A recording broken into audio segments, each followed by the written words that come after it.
Hey guys, welcome to the MH Performance Podcast. I'm your host, Myles Harrison, where we are feeling. I can't even get my words right today, but this is the podcast where we focus on building skill, developing capacity, and expressing performance. God damn, I said that with so much passion. Anyway, now, today I want to get into a bit of a real talk about how we choose what we do in the gym. If you've been on Instagram or TikTok lately, you've seen the exercises police.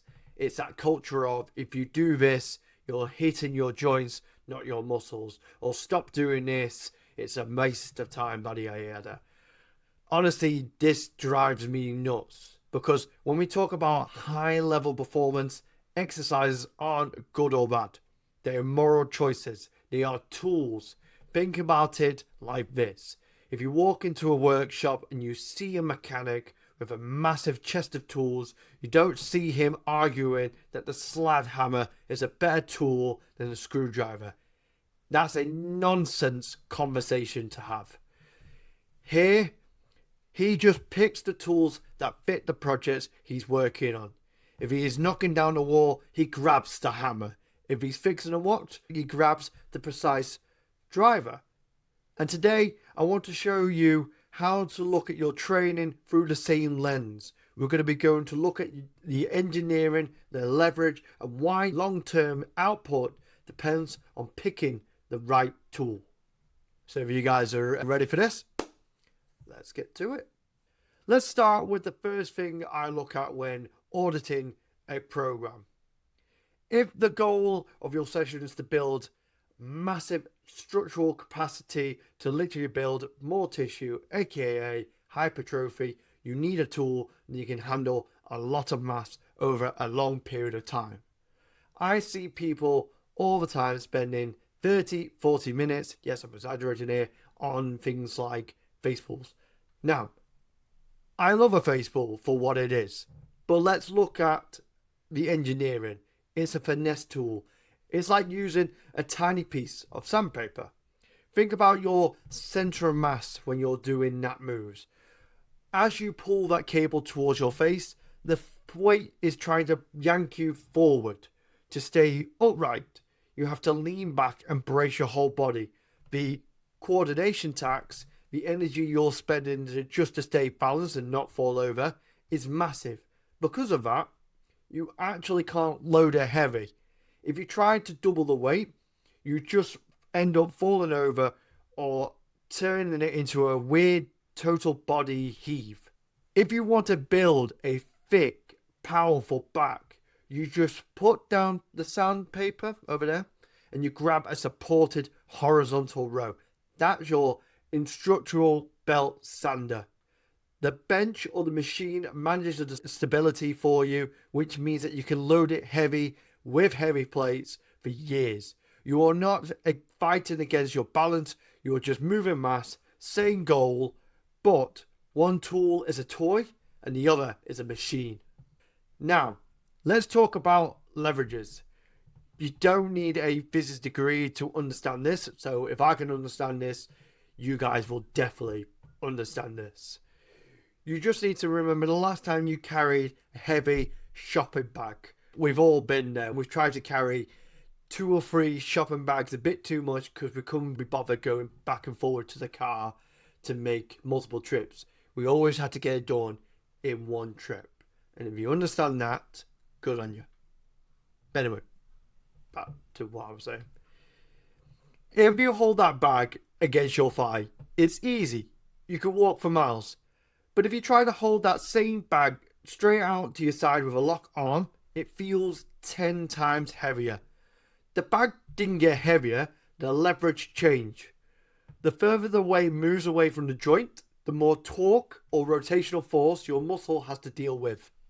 In the gym, some tools are engineered better than others. Look at a dumbbell lateral raise. At the bottom, the weight is at your side, no leverage, zero tension. As you lift, that lever gets longer and longer. By the time you're at the top, the tension is at its absolute peak. The problem with that is your muscles are actually weaker in that cramp position at the top. The tool is working against your natural strength. It's glitchy. This is why I favor towards more a cable variation. They are engineered to manipulate the leverage. They are using a pulley or a cam to keep the tension smooth across the whole of the move. It's like switching from a manual hand saw to a high velocity power saw.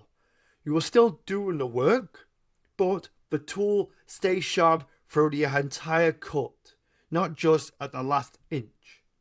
In this case of the lateral raise, now with the cable range and also depending on the height of the cable range, we can change that. So the tension is either more through the mid-range of the shoulder or the length range, which is always better for hypertrophy.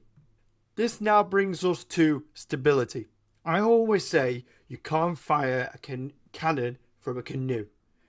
If you try to use power drills while standing on a skateboard, you aren't going to get much work done. Why? Because you're wasting all your energy just so you're not trying to fall off on the board. This is the core of the barbell squat versus the hat squat debate. The barbell squat is the skateboard. You're managing the center of mass of your body plus the heavy bar. The hat squat is the drill press. It's bolted to the ground. Machines allow you to work harder because they remove the bottleneck of balance. If your goal is to take your quads to absolute failure, the stable machine is the better tool. It removes that coordination tax and lets you put 100% of your neural drive into the muscle. You are limited by your core or your balance. You're only limited by the muscle itself. But, and this is a big but, we can't just live on machines. We have to talk about the operator. Think about a massive construction crane. The crane is the machine, but the operator's skills, their ability to coordinate that machine, is determined how much work that actually gets done. When you step into a back squat, you are training the operator. You're training your nervous system to coordinate force in space while managing your own center of mass. You are improving the input. If you only use that tool to stabilize, your input skills start to rust.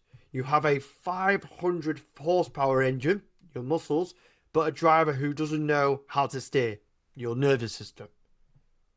If you want to be an athlete, this is absolutely massive. Or if you're just a human who wants to express force in the real world, you need those high input tools like the back squats, like the RDLs. They are not bad exercises because they are less stable. They are designed to train the skill of coordination. You spend time in the racks to make the operator better, so that when you move over to the machines, you can express a higher level, aka you can put more load and get a better stimulus. So, to wrap this all up, guys, I want you to stop asking, is this exercise good? And start asking, is this the right tool for the project I'm building today? If you're at the end of your workout and you just want to finish off a muscle, reach for the stable tool. Reach for the machine.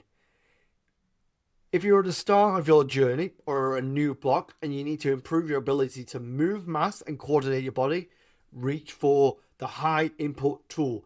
Get in the rack, get on a barbell back squat, get on an RDL, do some Olympic lifting, those highly coordinated things.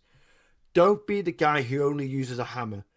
Understand the leverage, check the loadability, and make sure the tools that you're holding is actually capable of doing the job you set out to do. Once you see the gym as a workshop and yourself as the engineer, the project, or I should say the progress, start to move a whole lot faster. I always really appreciate you guys tuning in and geeking out with me on this.